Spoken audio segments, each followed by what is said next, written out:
Hello everybody, Dokkan Assets here. Today we are going to be talking about a gacha game that has been running for 7 years strong. JoJo's Stardust. This game was one of the first games that ever introduced me into the concept of gacha games and was what frankly helped get me into the genre where I am today. This game is pretty simple, consisting of you having some Tazos or Pogs and chucking them around the screen to hit other enemies. And if you would like to play this game, you can't. Because unfortunately, on April 13th, 2021, JoJo's Bizarre Adventure Stardust Shooters was shut down for good. So, in honor of the game's passing, I wanted to make a little video giving homage to one of my favorite games that I will never be able to play again. I'm going to be talking about my personal experiences with the game throughout its history, as well as some of the reasons for its death. Before we get into it, I would like to give a huge thank you to the JoJo's Bizarre Adventure Stardust Shooters wiki, not just for providing tons of great information to the community for all of these years, but providing a lot of great information and help for this video, not just providing some of the super attacks that you will see in this video that I was not able to capture footage of myself, as well referencing me to Michael, a very knowledgeable member of the JoJo's Bizarre Adventure Stardust Shooters community, who gave basically all of the info that you're going to hear from the logistical side of this video. He was a humongous help and answered literally every single question I have, gave me sources to all kinds of different stuff. So thank you so much to Michael for the huge help. This video definitely wouldn't have been possible without you. Without further ado, let's get into it. Before we get into the cause of the shutdown, I wanted to talk a little bit about my experiences with the Stardust Shooters game, considering that this was one of my very first gacha games that I ever played. And funny enough, I always think of it as my first gacha game, but thinking about the logistics of this, there's actually no way that it was my first gacha game, considering the only way that I would have been able to find it was Kuap, and the only reason why I knew about Kuap was because of JP Dokkan. So I don't know how that timeline lines up in my mind, but regardless, it is 100% one of the first gacha games that I ever played.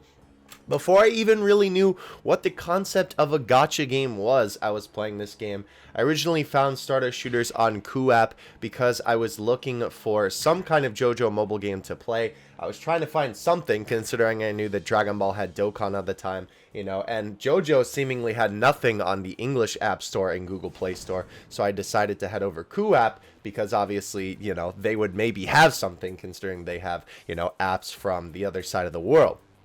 So thankfully, I did actually end up finding JoJo's Bizarre Adventure Stardust Shooters, which at the time was the only JoJo gacha game. Keep in mind, this was many, many years ago when I was still in high school. This was like, I don't know, maybe like, it was very early high school too, because I think I got into JoJo in pretty early high school. One of my friends introduced the franchise to me, and I wanted to play a game because it was so, you know, invested in it, considering I was watching it at the time. So that's how I ended up finding the game, and I honestly fell in love with it. The gameplay is so simple, but it's so much fun.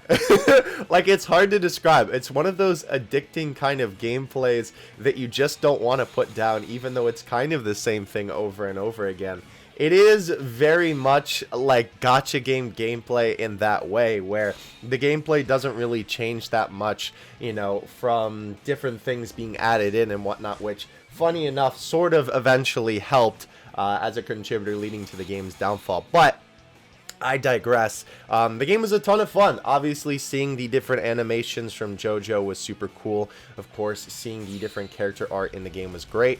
One really cool thing that the game did that I absolutely loved was that it took different art from the manga and the anime. Even though the game followed the anime mostly, well, mostly being 100%, they didn't add anything in from the manga, it still took art from the manga when it was referenced in the anime, right? Which I thought was really cool. there were specific cards in the game that had a anime art style, and some that had a manga art style, and some that was just like, you know, the JoJo's Bizarre Adventure art style, of course, by Araki himself. Really, really nice art in the game. And the super attacks, funny enough, were almost kind of reminded me of a couple of like the JoJo fighting games. I think All-Star Battle is probably what comes to mind when I look at sort of the art style of the super attacks. It sort of reminds me of the models from that game. And funny enough, actually recently, I didn't even realize this, but the JoJo's Bizarre Adventure Stardust Shooters wiki actually has the super attack assets for different characters. And I didn't even realize that it's sort of the same thing as Dokkan, where it is actually multiple asset sheets layered over each other, and it is literally just shading that kind of gives it that 3D effect, which I think is super, super impressive, if I do say so myself. But that 100% makes sense, considering the fact that, well, you know, it's a 7-year-old game, and Gacha games weren't really rocking the whole 3D model thing back then like they are nowadays. So that was a really clever way to get around it, if I do say so myself. But I have so many great memories with the game in high school. I remember playing it specifically with my buddy Brian. Shout out to the homie. We would play it all the time because he was also watching JoJo at the same time that I was. He was getting into it at the same time as me. And so I had him download the game. And we would be like playing it together, you know, like at lunch or whatever. If we had like some free time during class or, you know, whatever the case may be. Of course, we'd always be comparing units, you know, like in the cafeteria. We'd have a couple of gems, you know, we'd throw a multi on the banner. We'd be like, wow, you know, it's a new unit. And I remember always feeling like he was so lucky compared to what I would pull, which I don't know if that's necessarily true because my box in the end of the day did end up being pretty beefy, but I remember he would always pull, and I'd always be like, bro, how are you always pulling this good stuff? And he'd be like, yeah, you know, my Kira's like, you know, like boosted 4 by now. And I'm like, bro, how? It was always a good time, though, and I think it definitely helped cemented itself in my memory, considering the fact that I had somebody else to play it with and enjoy. I did have a couple of the other homies downloaded as well, and they all really enjoyed the game, but me and my buddy Brian were definitely the people who were the most dedicated to it. And I actually ended up playing the game on and off for a while. After high school, I didn't play it as much, but I re-downloaded it and undownloaded it. Is that the right word? I guess so. Re-downloaded it a bunch of different times because it's just a fun game. It's just something simple and easy to play. It's not really something that I feel like, at least from the way that I played the game, that I really needed to invest a lot of time into. I could literally just hop in and be like, oh yeah, time to, you know, have some circles, beat each other up, and see some buff ghosts do a couple punches, you know? It was a good time, and especially when I ended up getting 2 phones, that is an incident for another video. But when I ended up getting 2 phones, the main phone that I played games on, I wanted one other game on my phone that actually had service that I just used to go out everywhere, that wasn't basically just a glorified small tablet. And so I chose Stardust Shooters just because I felt like that was a perfect game for the purpose of what I would be using it for, which would literally just be popping open a mobile game for a couple minutes and then playing it. So yeah, I really, really enjoyed the game in its time. The game did some really, really cool things in terms of its character choices, and that was one of my favorite things about the game, is that the cards that they chose to make were super, like, out of this world crazy. Like, I don't think I've ever seen another gacha game do the kind of combinations that Stardust Shooters did with their characters. I would love to see other gacha games do stuff like this, and I don't know if they're even willing to, like, touch that type of territory, but the combinations that they did are crazy. They did a lot of what if cards, like the game had a part 3 Jotaro and a part 4 Jotaro on one card. It had a part 3 Josuke and it had a part 3 Josuke. I meant part 3 Jotaro and part 4 Josuke, obviously. It had like a part 2 Joseph and a part 4 Joseph, or part 3 Joseph. I'm getting my parts mixed up here, I'm sorry. So many J names, bro. Araki, come on, man. Anyhow, though, Lots of cool what if cards like that. I believe that there was even a old Joseph from part 3, not mega old Joseph like in part 4, and a Josuke card, which is so cool. Even a Giorno and Dio card. Oh my gosh, so cool, bro. Absolutely love stuff like that, because obviously, you know, in the canon series, those characters would never interact with each other, or literally is impossible for them to interact with each other. And, you know, you could get these crazy interactions like this, which was so cool. Of course, he also had the versus cards, which was a concept that I really enjoyed. He had cards with part 3 Dio and part 3 Jotaro facing off. Of course, he had Josuke and Kira facing off. He had one with Diabolo and Giorno facing off, which was really cool.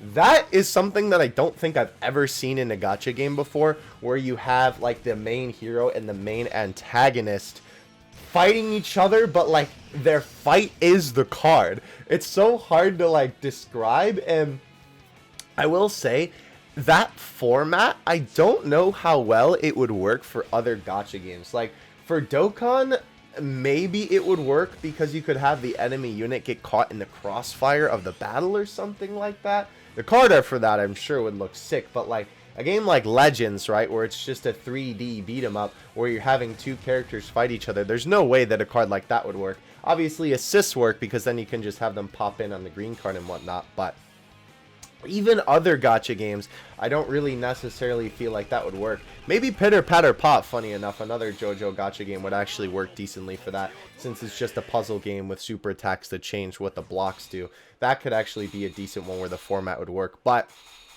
I think Stardust Shooters was kind of the perfect format to have some weird and wacky cards like that, because it was literally just the super attack would play and then the stands would attack the field, right? You're not really having this specific mentality of how cards should be built and how the battles should play out, which I think was awesome for the game. And honestly, that's one of the things that kept me coming back. Like, I probably would have kept playing it, you know, considering I just love JoJo and I just really enjoy Stardust Shooters as a whole, right, in the concept of the gameplay, but those unique cards is what really helped me keep coming back.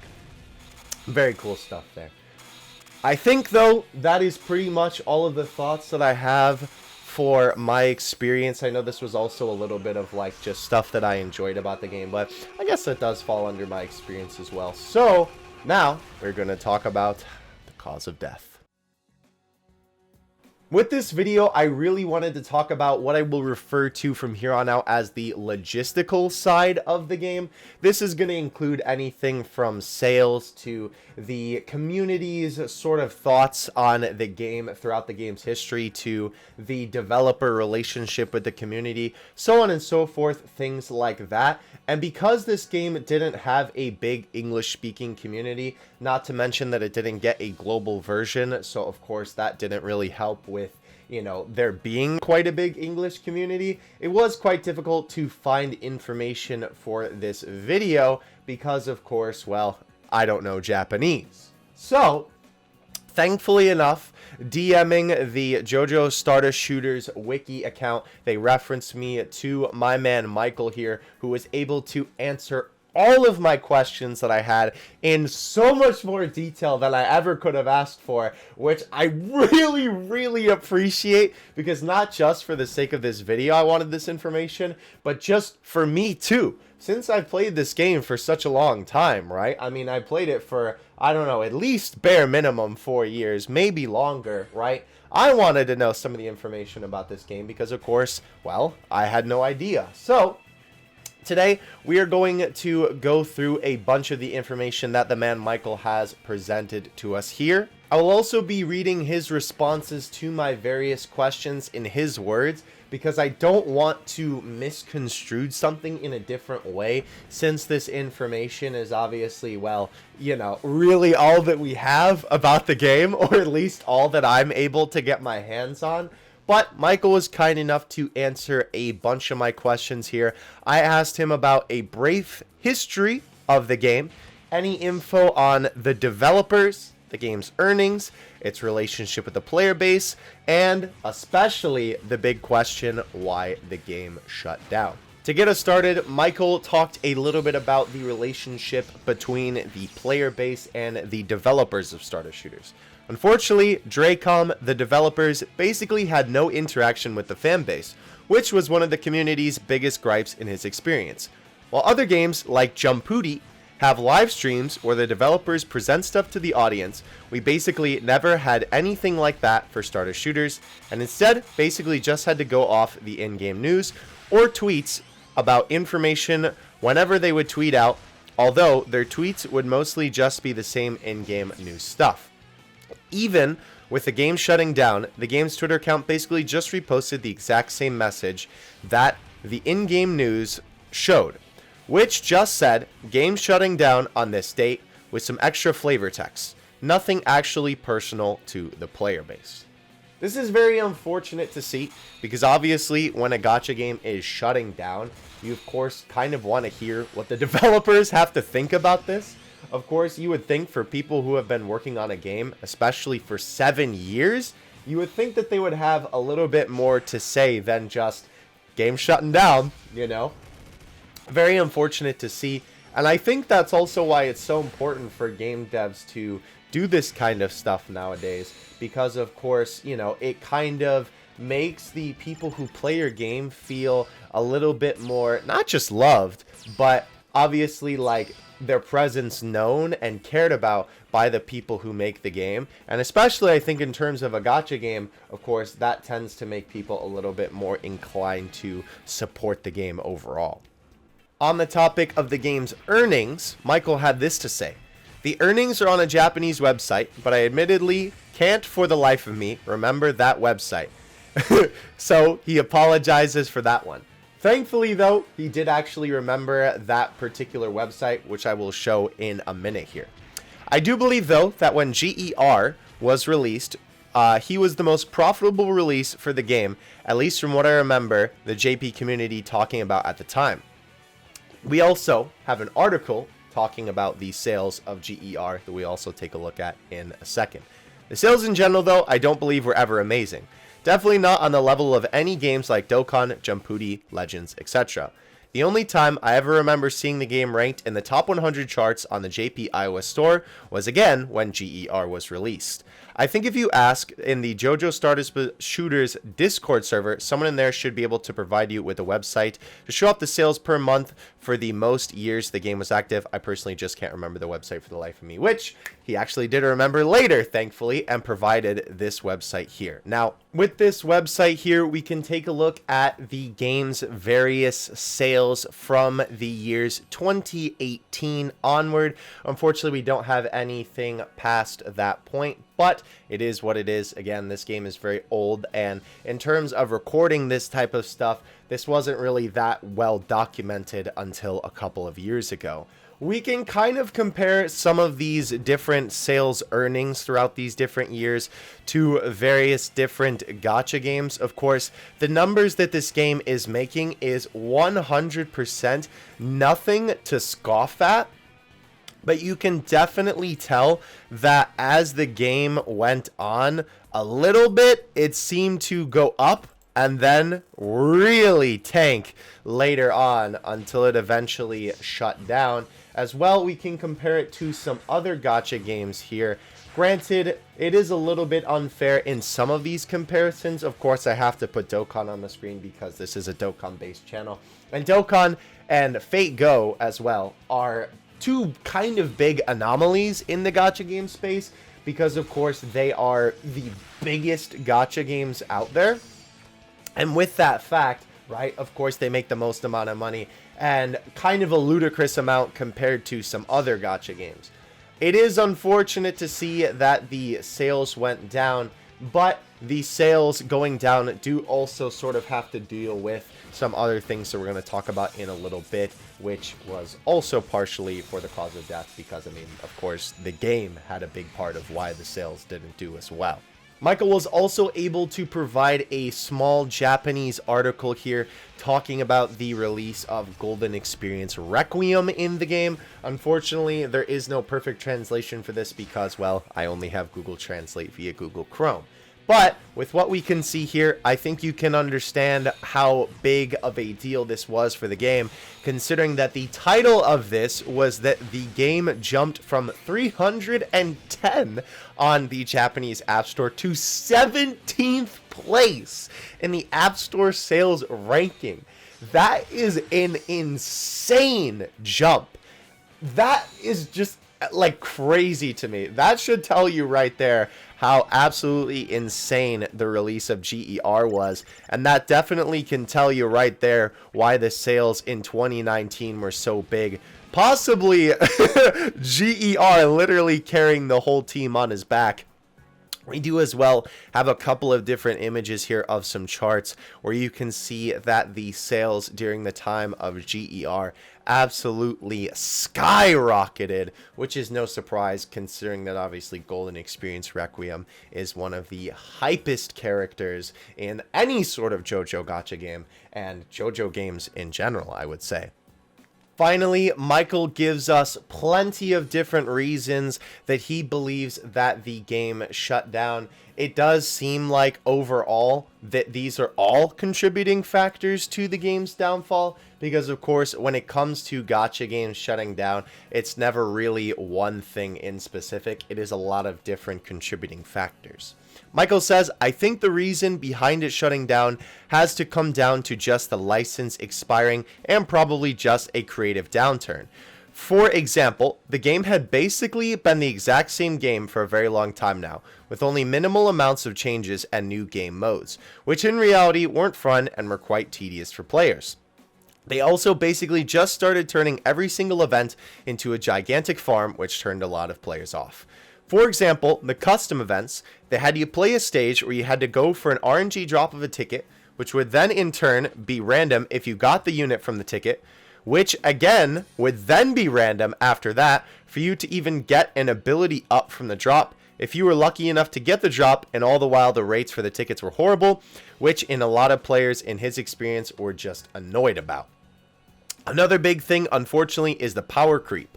Basically ruined their avenues for being able to release creative units, at least in his opinion. Once GER released, you could basically just run him and then a high damaging unit and you could beat any normal content in the game. Whereas before he released, you actually had to think about your team comp, which led to the issue of people already being able to beat everything in the game, leading to the question, why pull? Basically, the only reason to pull after that stage would be for collection, or if you wanted to play content like Tower Battles or Requiem Road. Requiem Road, in his opinion, also being the highest point of them being creatively spent for ideas, because it turned into basically a 189 floor tower mission where you can only use each unit once, and it was their attempt to get people into whaling so you could beat it, when in reality most people just didn't see that game mode as fun, especially when the rewards for it were horrible and just not worth the time spent to be able to beat it, and in the end basically just came off as a pride sort of thing to show others, oh, I beat the game mode, woo! Lastly, even though a lot of us praise the game for it, I think the game did hit a point of potentially being too free-to-play friendly. Even though it's an amazing thing for people like myself who don't like to spend on gacha games, they're basically giving us so much that you'll be able to get the brand new SP units guaranteed every month or so. Which in reality to the average player who doesn't desire to collect everything, that's enough for them, so they wouldn't have any reason to want to pay. While Stardust Shooters stayed as true to itself and its gameplay that it could, unlike Diamond Records, the other good JoJo gacha game that shut down, that completely overhauled and changed its gameplay, that was probably the biggest issue to me. Nobody can play the same game for 7 years with very small changes and new gimmicks that after a while became irrelevant, especially when over time they got lazier and lazier with their releases. For example, a lot of the Part 3 and Part 4 units were voiced, but only 2 of the 3 of the Part 5 units were voiced. A lot of the early Link SSRs had proper animations for their command skills, but the newer ones basically just had a picture of the unit show up on the screen, and only some of them had unique animations for their Link abilities working. The game was also unfortunately too restricted due to it having to follow the anime. So once an anime part ends, the game basically had to go into an autopilot mode of just releasing random units while waiting for the anime to start up again.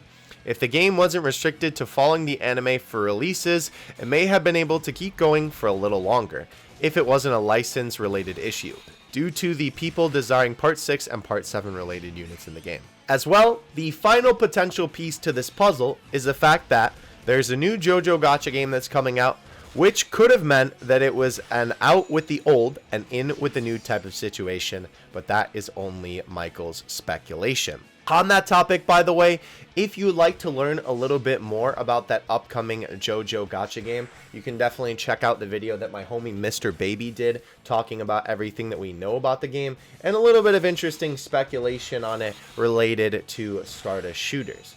I do think that that could be a possibility, though, considering that the game has been running for 7 years now, and the fact that it already wasn't doing so well in terms of sales. I think that they probably thought, hey, why would we keep another game running, you know, that's just going to eventually run into the ground when we're already going to be starting a new game. I can definitely see that being a contributing factor. I do think that all of these things are probably the multitude of different reasons why the game eventually fell. It is unfortunate to see that that is the way that this game has gone. I do think personally that keeping it restricted to the anime was a big part in terms of the unit release type of deal, because the rest of the things that Michael talked about were a lot of gameplay related things.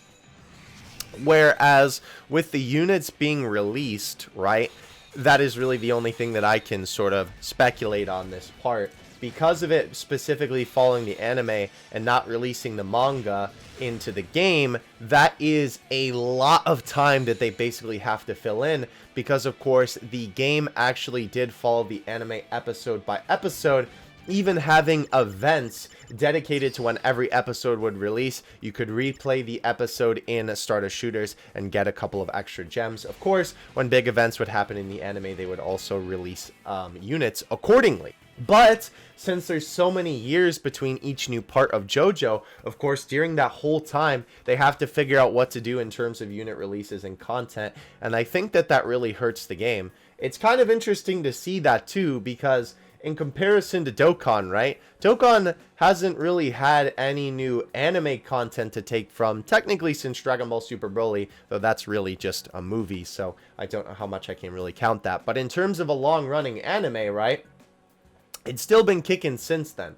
Granted, obviously Dragon Ball has a ton of content to take from, and so does JoJo. But Dokkan started around the time that the Dragon Ball Z / Dragon Ball Super movies were beginning, that being Battle of Gods and Revival of F. So they already had a ton of content to take from Dragon Ball, Dragon Ball Z, and Dragon Ball GT, while Stardust Shooters released around the time that Part 3 was airing, so it only had Part 1 and 2 to take from, and then following the anime parts up until this point. Of course, it only being able to take new stuff from the Part 3, 4, and 5 anime really hurt, I think, in the long run of the game. And then going back and having to take some different things from Part 1 and 2. Maybe that is part of the reason why they had to get so creative with their different unit choices, because they just didn't have much of a choice. And it is interesting to wonder if you would ask the developers now,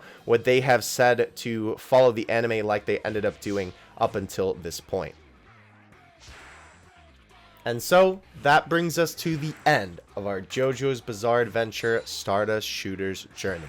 Hope you enjoyed this video. I know this is a little bit of something different than what I usually do, but since this game was such a big game for me and had such an impact on me over the years, I really wanted it to make a little homage to the game. If you are interested as well, I did actually do another video that maybe you've seen, because it did go up at the same time as this one, doing a ton of summons on the final banner of Stardust Shooters. It was absolutely insane. It was 7 gems per multi, and I had 200 chests. So I summoned a ton on the final banner of the game.